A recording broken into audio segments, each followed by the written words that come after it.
और कोटा में वृक्षारोपण कार्यक्रम लोकसभा स्पीकर ओम बिरला ने इसका शुभारंभ किया है। और ये आज से शुरू करेंगे और आने वाली पीढ़ी इस अभियान को लेकर जाएगी। जब हमारे संस्कार, संस्कृति, हमारे विचार, हमारे कार्य में घर में चर्चा होगी, परिवार का व्यक्ति कहेगा मुझे पेड़ लगाना है और पेड़ को बचाना है। जिस तरीके का कोई जमाना था कि हर रोज एक लोटा पीपल के पेड़ पर लोग चढ़ाने जाते थे,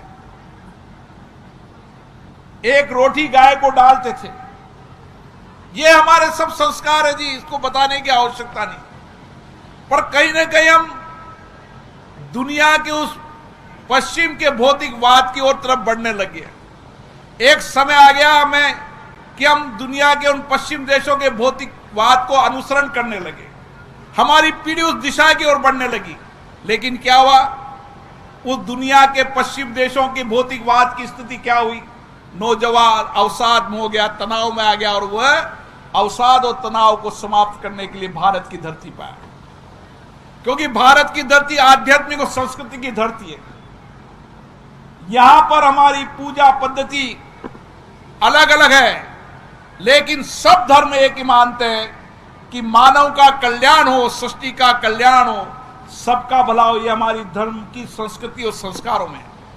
इसलिए मुझे नहीं लगता कि पेड़ लगाने में किसी धर्म को, किसी संस्कृति को कोई परेशानी होगी। और इसीलिए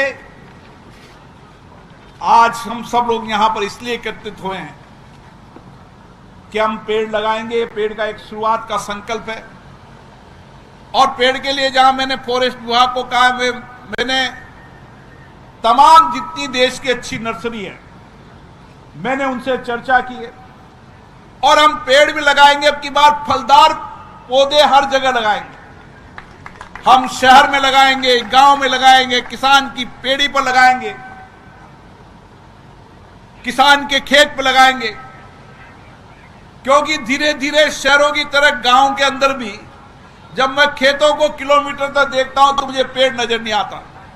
कोई जमाना था जब पेड़ के नीचे किसान 2 टाइम की रोटी खाता था, अब पेड़ नजर नहीं आता। इसलिए मैंने कहा पेड़ लगाओ, फलदार लगाओ। और नुकसान क्या है? आप एक पेड़ लगाओगे, फल आएंगे, लकड़ी आएगी, पत्ते आएंगे, ऑक्सीजन आएगी। मुझे कई बार लगता है कि इस अच्छे काम को करने के लिए भी हमें बार बार क्यों प्रयास करने की आवश्यकता है। और इसीलिए मैं कई बार देखता हूं, मैं जब बेंगलोर गया तो मैंने कहा ये इतने सारे पेड़ यहां पर क्यों हैं? बेंगलोर का टेम्परेचर कभी भी ना कोई ज्यादा होता ना कम होता, क्योंकि वहां के लोगों के संस्कार में ही मकान बनाएंगे तो मकान से सबसे पहले पेड़ लगाएंगे। यहां पर कोई 1 करोड़ का मकान बनाएगा तो ये अपेक्षा करेगा कि साहब नगर निगम यूआईटी मुझे टी गार्ड फ्री में दे दे, उसकी अपेक्षा रहेगी। जब मैं कहता हूं पेड़ लगाओ तो लोग कहते हैं साहब टी गार्ड कौन देगा? भाई 1 करोड़ का पेड़ लगा रहे हो, उसका अगर 10% हिस्सा नहीं 1% हिस्सा भी करोगे तो 1 लाख होता है। 1 लाख वर्षारोपण में अगर लगा दोगे तो आपको लगेगा कितना सुंदर। अरे कंक्रीट के शहर बनाने से आने वाली पीढ़ियों को हम नहीं सुरक्षित रख सकते। अगर आने वाली पीढ़ियों को सुरक्षित रखना है तो कंक्रीट की जगह यह हरा भरा